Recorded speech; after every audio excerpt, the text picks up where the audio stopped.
Hello all, and welcome to a Friday night beer review. It is about, well, not even night really, if you count it directly. It's not even 6 o'clock yet, but pretty close to it.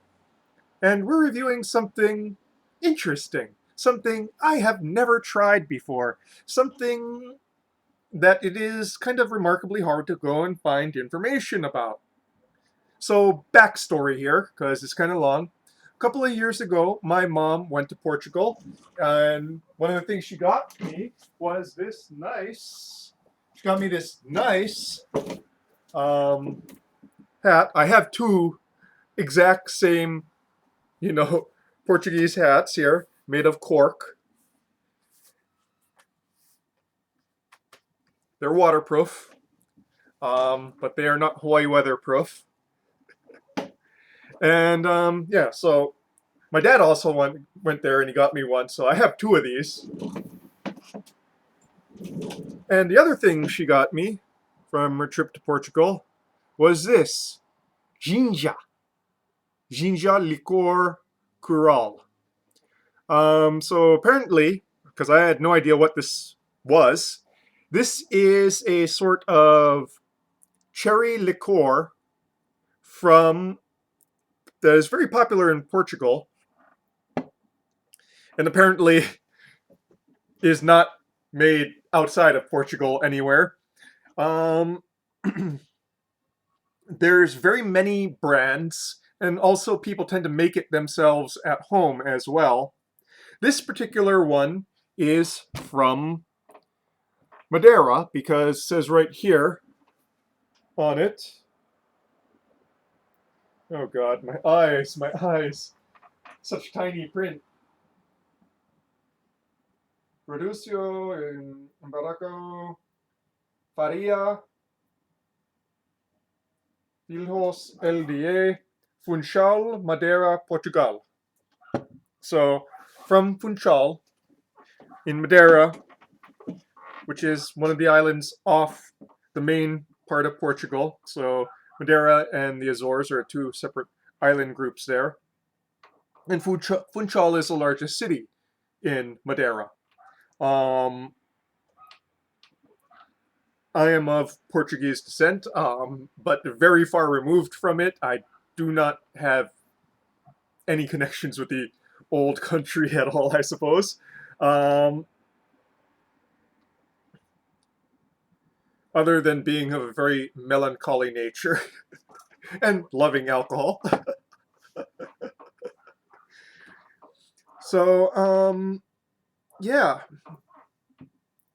What little I could find of this, and I'm not too sure, is that it is not actually produced in Funchal, but a valley outside of Funchal, called the Valley of the Nuns, or let me go and look that up over there. And the only reason I can say that is because, there's a TripAdvisor in which there's a picture of this particular bottle of Ginja. I'm not sure if that's actually the truth. Um, yeah.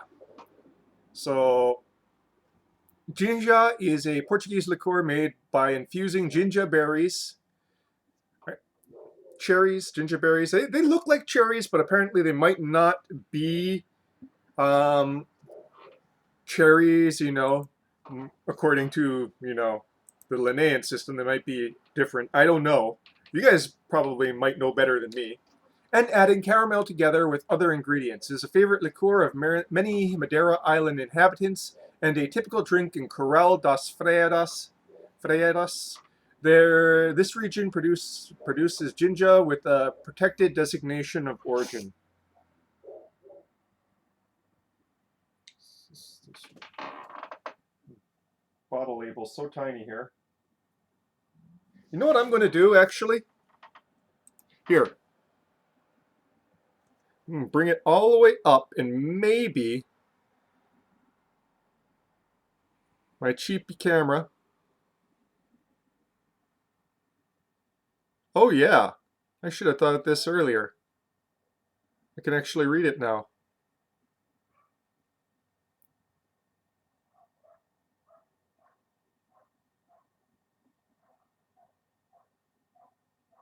Okay, maybe not. Travessa do Tanque. Okay, yeah. So maybe not this one. I could just be confused by the. Hey, what's this on here? This label is so tiny and has so many little details to it.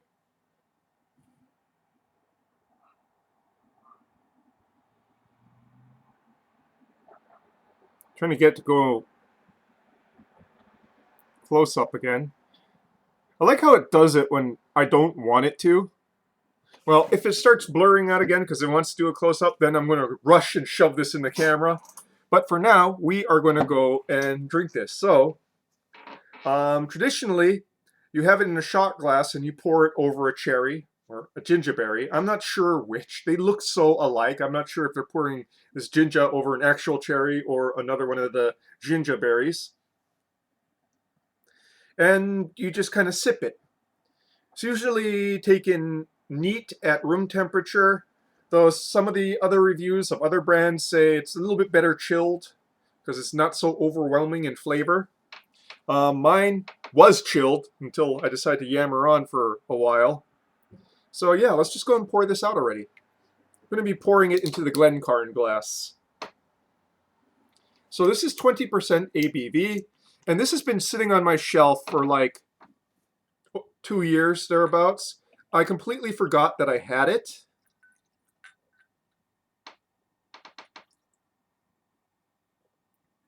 And so now I am going to review it.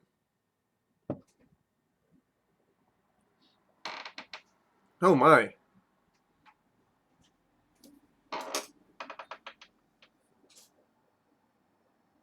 So of course, being a liqueur, it is fairly thick and viscous. Very little legging there.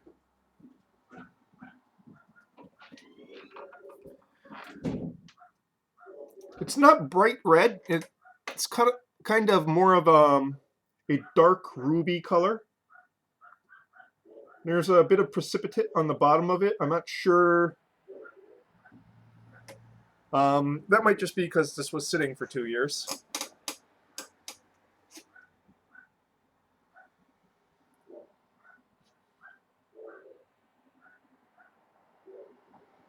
Huh. Much more delicate smelling than I thought it would be. I thought it would be kind of really an overwhelming kind of odor. Um, there's a base of stone fruit there, but also like this sort of nuttiness that's very reminiscent of a tawny port or a richer Madeira like a Boal or a Malmsey.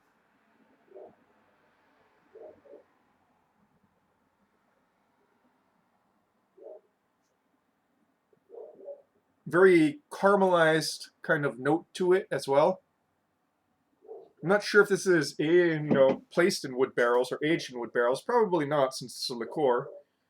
But it definitely has almost like a vanilla-like aspect to it as well, that you get from wood barrel aging. Probably just evocative of it, suggests it to me. Yeah. Okay, onto the palate now.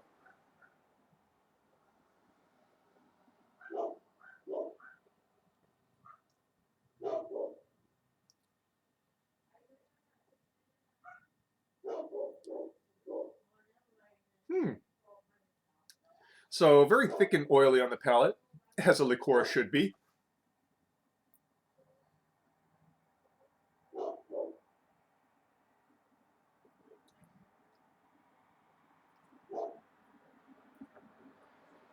It's not cloyingly sweet. It is sweet, though, obviously, as a liqueur should be, but not so much that it really coats the tongue and prevents anything else from being tasted.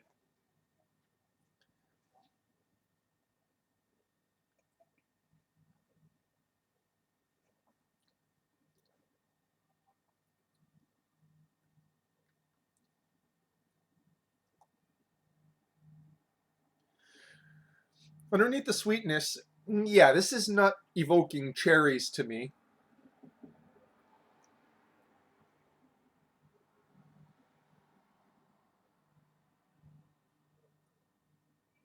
Maybe like candied cherries or, cooked cherries. Ah, there's an element of it that's very much like a good fruit cake. That candied fruit flavor as well as a nuttiness there. Quite pleasant to me because I love fruit cake. Um, if you had a big bottle of this, probably could soak it for fruit cake and it would be really good. Use it for soaking fruit cake and it'd be really good.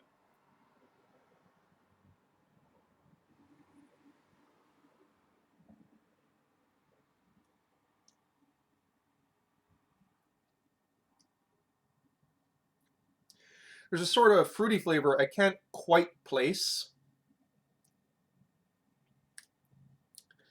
It's probably the Ginja berry.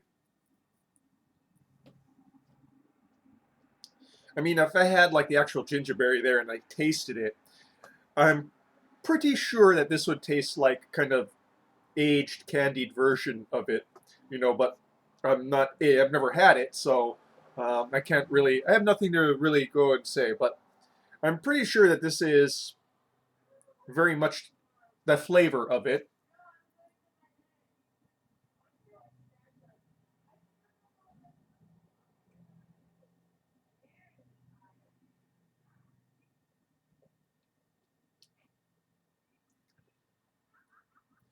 Maybe there's some light cherry like notes in the top note there.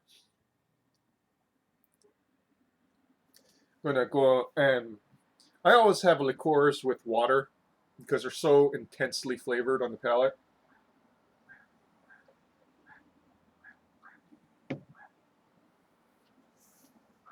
It's a good way to kind of reset it in the middle.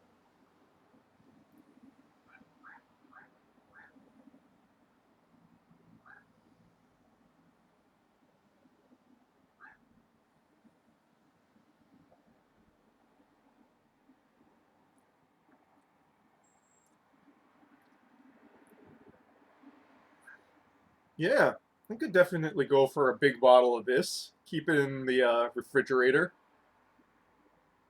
Next for a nice dessert tipple.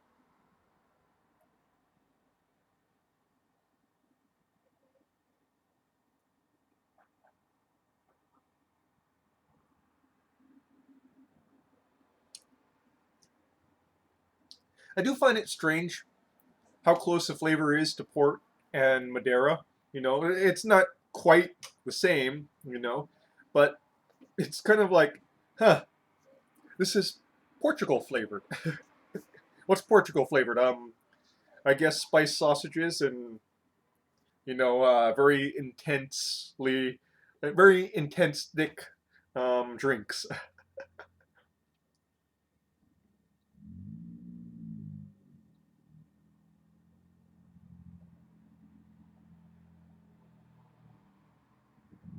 Mm, yeah.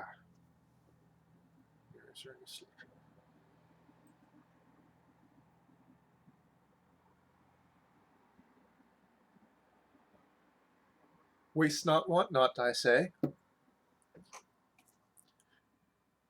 Or to use like the Portuguese expression, moshvika, which is, I'm told, is more for me. I don't know. I mean, that's only I've been told. I don't know any Portuguese, which is kind of odd because one of my favorite writers is Portuguese. That's Fernando Pessoa.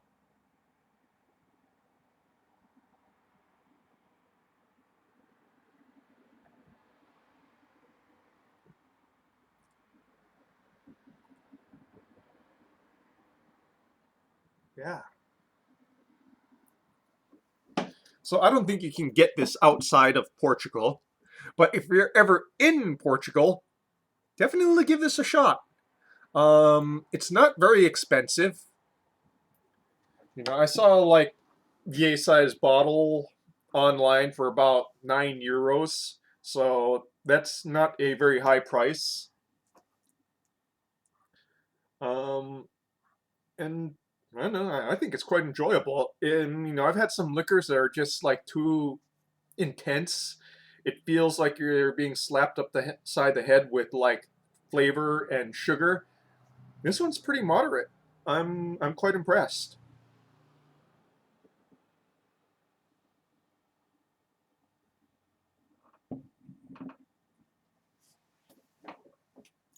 So Ginja, Licor, Curral. If you're in Portugal, give it a shot. And that, folks, is your liqueur review for this evening. Cheers.